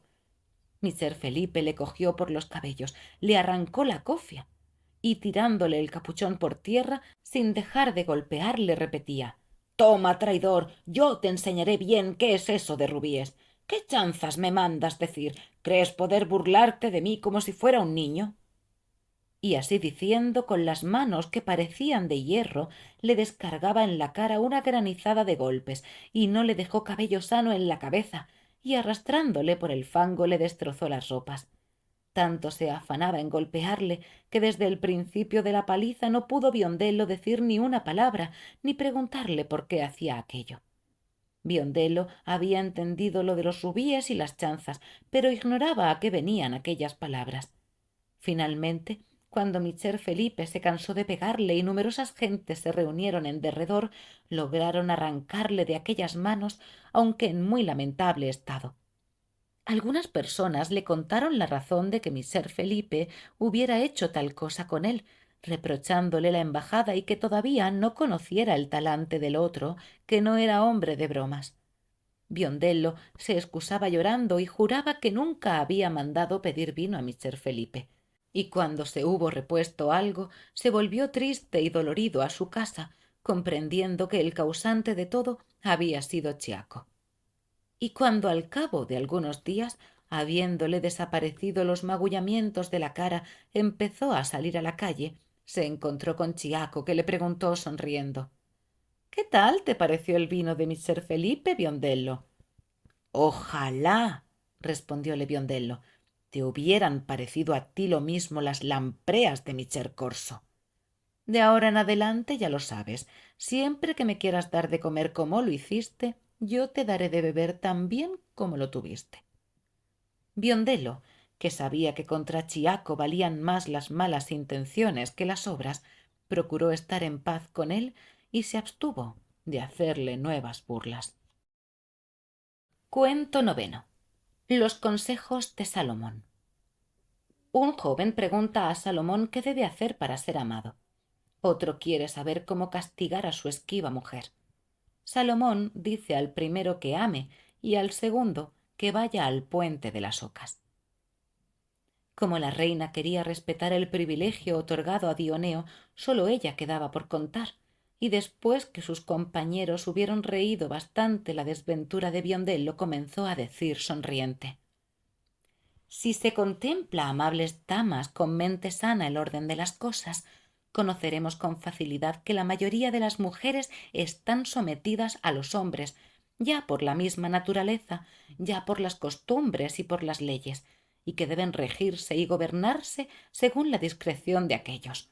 Por lo cual, toda mujer que desee tener sosiego, solaz y reposo con el hombre a quien pertenece, debe ser humilde, sufrida y obediente, amén de honesta, que es el mayor y peculiar tesoro de toda mujer sensata. Y aunque no nos mostraran esta verdad las leyes que en todas las cosas miran al bien común, o las usanzas y costumbres, cuyas fuerzas son grandes y dignas de veneración, nos lo demuestra de modo evidente la naturaleza que nos ha hecho delicadas de cuerpo, tímidas y medrosas de espíritu, de voz agradable, de suaves movimientos en nuestros miembros, cosas todas que atestiguan nuestra necesidad de ser gobernadas por otros. Y quien debe ser ayudado y gobernado por otro, preciso es que sea obediente, sumiso y reverente con su gobernante. Ahora bien, ¿quiénes a nosotras nos auxilian y rigen sino los hombres? A ellos, pues, debemos someternos y honrarles de la mejor manera, y la que así no lo haga es digna no sola de grave reprensión, sino de duro castigo.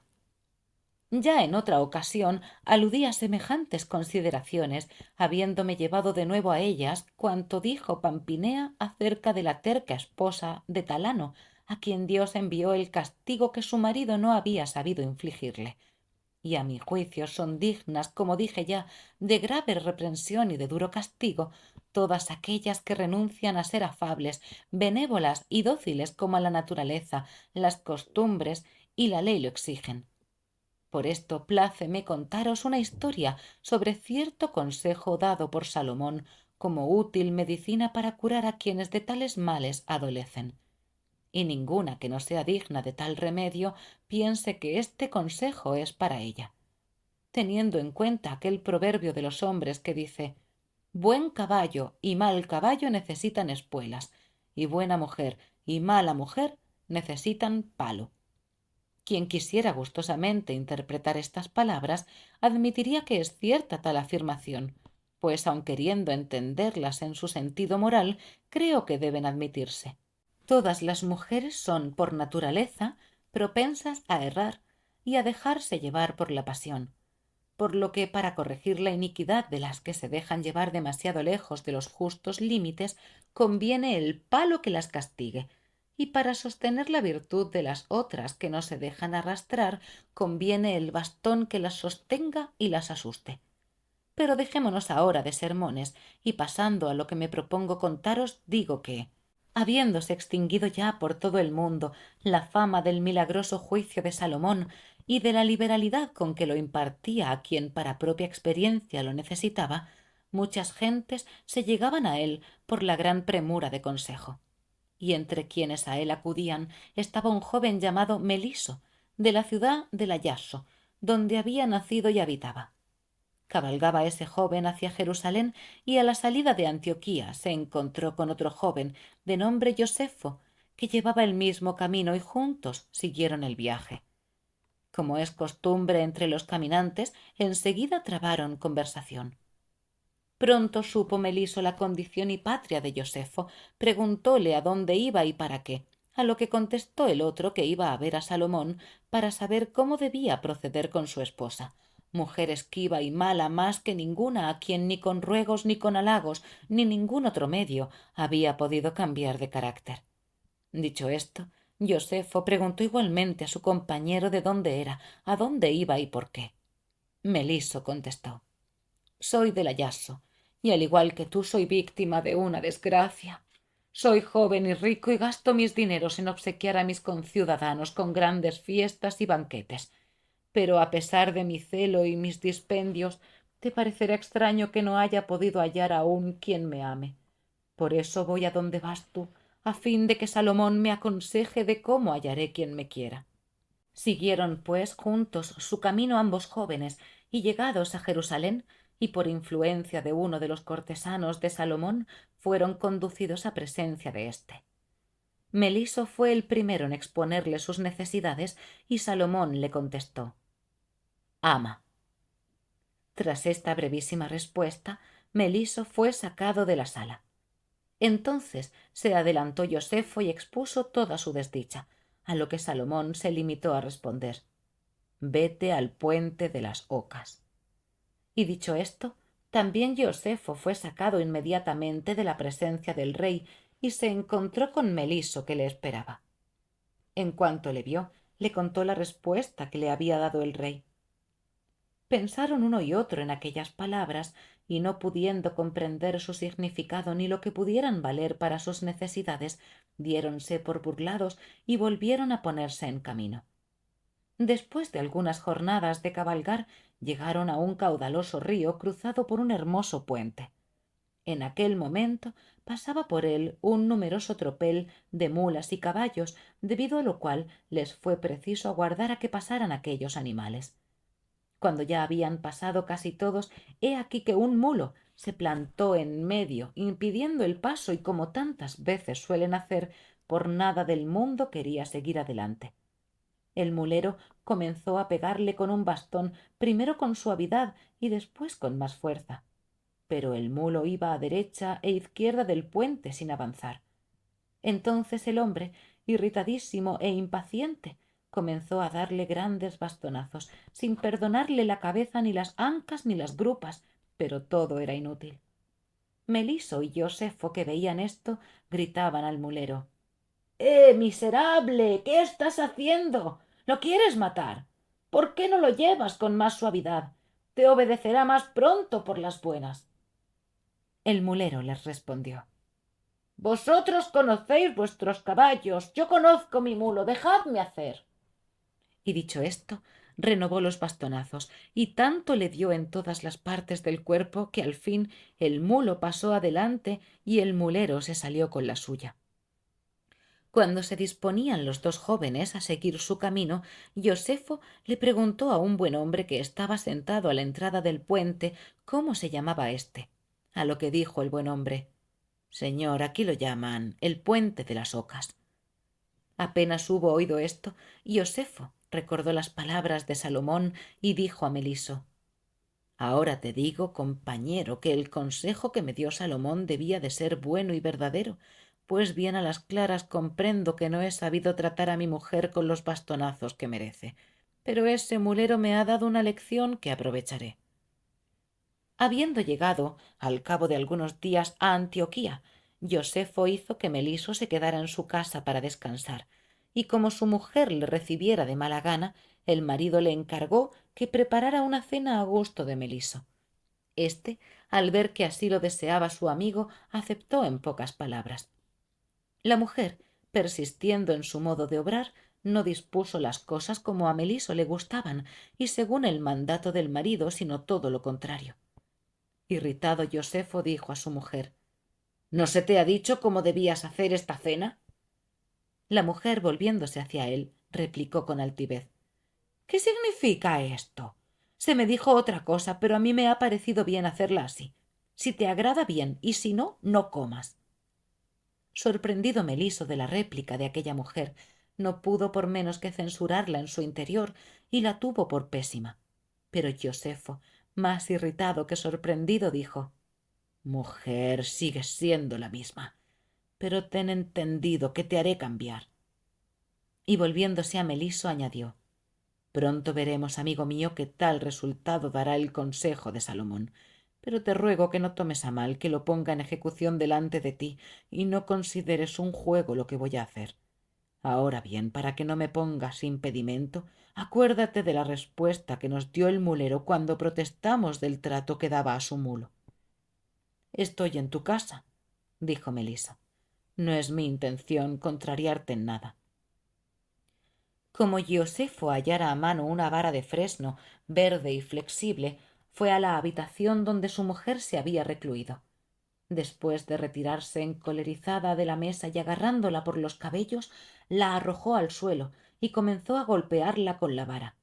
Al principio ella gritó, amenazó después, pero viendo que ni gritos ni amenazas valían de nada, porque Josefo no cesaba de pegarle, púsose a pedirle misericordia por Dios y rogarle que no la matara, añadiendo que nunca más dejaría de hacer su voluntad. No por esto se enterneció Josefo, antes, al contrario, seguía apaleándola con mayor dureza, dispuesto a no parar hasta que le venciera el cansancio. Cuando no pudo más y a la mujer no le quedó parte del cuerpo bien vapuleada, fue a reunirse con Meliso y le dijo: mañana veremos el resultado del consejo de vete al puente de las Ocas. Después de reposar un rato y lavarse las manos, cenó con Meliso. Luego, cuando les plugo, se fueron a acostar. En cuanto a la pobre mujer, se levantó del suelo con gran fatiga y bien que mal pudo echarse sobre la cama.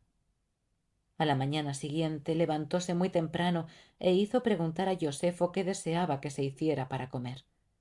El marido, riéndose con Meliso, contestó lo que creía conveniente y a la hora de comer lo hallaron todo perfectamente dispuesto, según las órdenes dadas, por lo cual elogiaron en gran manera el consejo que al principio no habían sabido entender.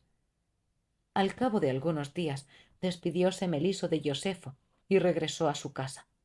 Contóle a cierto hombre muy prudente lo que Salomón le había contestado, y el inteligente amigo le dijo: nadie podía darte consejo mejor ni más exacto. Tú sabes que no amas a nadie. Las fiestas con que honras a los demás no significan amor hacia alguno, sino ostentación, egoísmo, vano deseo de pompa. Ama, pues, como te aconsejó Salomón, y serás amado. Así fue como Josefo pudo corregir a su difícil mujer, y Meliso, amando, conoció el amor. Cuento 10. La yegua encantada. Juan, a instancias del compadre Pedro, hace un conjuro para convertir a la mujer de éste en mula, pero cuando va a colocarle la cola, Pedro dice que no quería cola y deshace todo el encantamiento. La historia contada por la reina dio algo que murmurar a sus compañeras y mucho que reír a los jóvenes, pero en cuanto se hubo restablecido el silencio, Dioneo comenzó a decir: entre muchas palomas blancas, graciosas damas, aparece más hermoso un cuervo negro que un nevado cisne.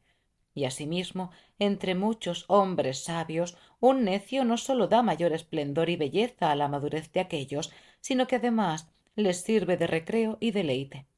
Por lo cual, siendo todas vosotras discretas y moderadas, yo, que soy poco juicioso, al hacer resaltar más vuestra virtud con mi defecto, os inspiraré mayor simpatía, pues de tener yo mayores méritos podría oscurecer vuestras cualidades. Por consiguiente, más cuidado debo poner en manifestarme tal cual soy, y debéis vosotras tolerarme con más paciencia al escuchar lo que voy a contaros, que si en realidad fuese o mostrase más circunspecto. Os contaré, pues, una historieta no muy larga, en la que comprenderéis con cuánta diligencia deben observarse las condiciones exigidas por quienes hacen algo por fuerza de encantamiento, y cuán fácilmente se desvirtúa, al más pequeño fallo, todo lo hecho por el encantador. El año pasado hubo en Barleta un clérigo llamado Juan de Barolo, el cual, debido a la pobreza de su iglesia, vióse obligado para poder vivir a recorrer las ferias de la Apulia y comerciar, comprar y vender, sirviéndose para ello de una yegua en la que cargaba sus productos. En esas correrías trabó estrecha amistad con un tal Pedro de Tresanti, que hacía aquel mismo oficio con un asno. Siguiendo la costumbre de aquella comarca y en señal de familiaridad, le llamaba sencillamente compadre Pedro, y siempre que éste iba a Barleta le llevaba a su iglesia y casa, alojándole y obsequiándole lo mejor que podía. Por su parte, el compadre Pedro, que era muy pobre y sólo tenía una casita entre Santi, suficiente apenas para él, su joven y bella esposa y el asno, cuantas veces llegaba Juan al pueblo lo conducía a su hogar, correspondiendo de la mejor manera posible a los honores recibidos en Barleta. No obstante, en cuanto al alojamiento, puesto que no poseía más que una pequeña cama que compartía con su mujer, no podía alojarle cual hubiese querido, y con harto sentimiento suyo le llevaba a un reducido establo, donde estaban el asno del compadre y la yegua del cura, y allí, sobre la paja, le arreglaba una yacija.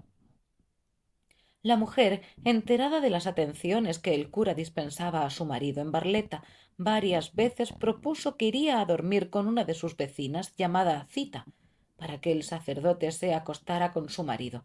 Y en algunas ocasiones así se lo había manifestado, pero el cura nunca consintió en tal arreglo. Un día, entre otros, para justificar su negativa, le dijo: no os preocupéis por mí, comadre Yemata, que yo estoy bien porque cuando me acomoda convierto a mi yegua en una hermosa doncella y me estoy en su compañía. Después, cuando me parece, vuelvo a convertirla en yegua. Ya podéis imaginaros que no me separaría de ella por nada del mundo.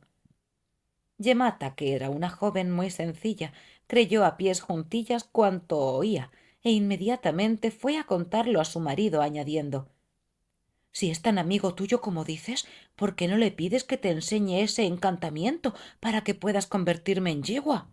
De esta manera, con nuestro asno yo ganarías el doble, y después, al volver a casa, me convertirías de nuevo en mujer. El compadre Pedro, que era también muy simplón, creyó lo que su mujer le decía y aceptó el consejo, por lo cual, de la mejor manera que supo, empezó a solicitar al clérigo que le enseñara el conjuro. Juan hizo todo lo posible por sacarle de su ingenuidad, pero al ver que no lo conseguía, dijo: ya que tanto te empeñas, mañana nos levantaremos según costumbre al despuntar el alba y te enseñaré cómo se hace.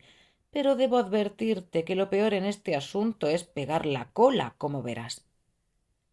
El compadre Pedro y la comadre Yemata esperaban con tal impaciencia que apenas durmieron en toda la noche. Poco antes de amanecer se levantaron y llamaron al cura, el cual, en camisa, acudió a la pequeña habitación del compadre y dijo: a nadie en este mundo quería descubrir mi secreto, pero como a ti no puedo rehusarte nada y en vista de vuestra insistencia voy a hacerlo. No obstante, os conviene hacer lo que os diga si queréis que el resultado sea bueno. Marido y mujer prometieron hacer lo que les dijera. Entonces el cura tomó una vela, la puso en la mano del compadre Pedro y le dijo: fíjate bien en lo que hago y atiende a mis palabras. Por lo que más quieras, guárdate de echar a perder algo, de manera que por nada que veas u oigas vayas a decir ni una sola palabra. Y pídele a Dios que la cola se pegue bien. El compadre Pedro tomó la luz y dijo que así lo haría. Entonces Juan hizo que la mujer se desnudara del todo y se pusiera con las manos y los pies en tierra, con la misma postura que las yeguas, recomendándole a sí mismo que por nada que sucediera pronunciara palabra alguna, y luego, tocándole con las manos el rostro y la cabeza, dijo: sea esta una hermosa cabeza de yegua. Luego le tocó los cabellos y añadió: que se conviertan en graciosas crines de yegua.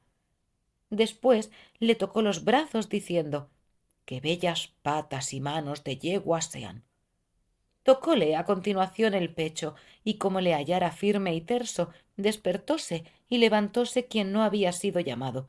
Y el clérigo dijo: que sea un hermoso dorso de yegua. Lo mismo hizo con las piernas, los muslos y las grupas. Y por último, cuando no quedaba más que la cola, levantóse la camisa, púsole el planto hominem en su sitio y dijo: y que ésta sea bella cola de yegua. Al compadre Pedro, que hasta entonces había seguido todo el proceso del conjuro con suma atención, no le pareció bien lo de la cola y exclamó: compadre, no quiero cola. Y así el clérigo la sacó cuando estaba ya a punto de pegarse, y volviéndose al compadre Pedro le increpó: ¡Ay, compadre! ¿Qué has hecho? Te advertí que no abrieses la boca por ningún motivo. La yegua ya estaba a punto y con tu ligereza lo has echado todo a perder, y ahora ya no podrá hacerse más. Bueno, replicó el otro, yo no quería una cola así. Además, ¿por qué no me dijisteis que la pusiera yo? Por otra parte, la colocabais demasiado baja. No te dije que la colocaras tú porque la primera vez no hubieses sabido hacerlo, repuso el clérigo. La mujer escuchaba las palabras de ambos y poniéndose en pie dijo: ay de mí, ¿por qué has estropeado nuestros planes? Además, dime si alguna vez has visto un caballo o una yegua que no tuviera cola. Eres pobre, y con el poco seso que tienes, más pobre merecerías ser. Dado que ya no había oportunidad para convertirla en yegua, por culpa de las palabras de su marido, la joven se vistió, triste y apesadumbrada.